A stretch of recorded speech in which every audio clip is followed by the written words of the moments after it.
तेलंगाना के वज़ीर आला रेवंत रेड्डी ने आज हैदराबाद के मशहूर टैंक बंड पर सरदार सरवाई बापन्ना गौड़ के मुजस्समे की तामीर के लिए संग बुनियाद रखा।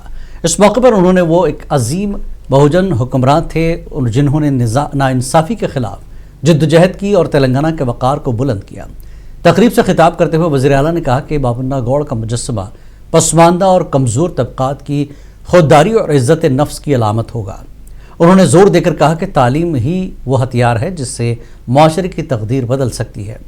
रेवंत रेड्डी ने मिसाल देते हुए कहा कि मधु यास्की गौड़ अमेरिका में मुमताज़ कानूनदा बन सके। इस मौके पर टीपीसीसी सदर महेश कुमार गौड़ ने कहा कि रेवंत रेड्डी को आवाम रेड्डी लीडर के तौर पर नहीं बल्कि एक बीसी रहनुमा के तौर पर देख रहे हैं।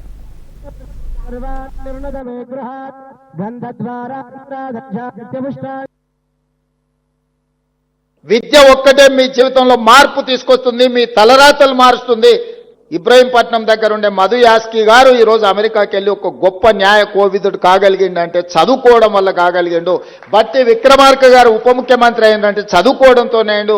పెద్దలు కేశవరావు గారు మాకందరికి ఆదర్శప్రాయుడు అయిందంటే చదువుకోవడం వల్ల అయ్యిండు.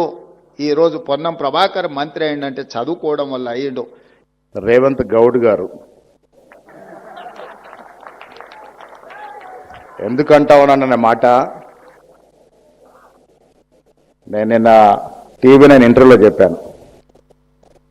రేవంత్ రెడ్డి గారిని రెడ్డిగా కాదు ఒక బీసీ నేతగానే చూస్తూ ఉన్నాం మేము. అలాంటి లక్షణాలు అలాంటి ఆలోచన ఆ విధానం ఆయనలో ఉంది కాబట్టి నేను వారిని అందుకే రేవంత్ గౌడ్ గారిని సంబోధిస్తా ఉన్నాను.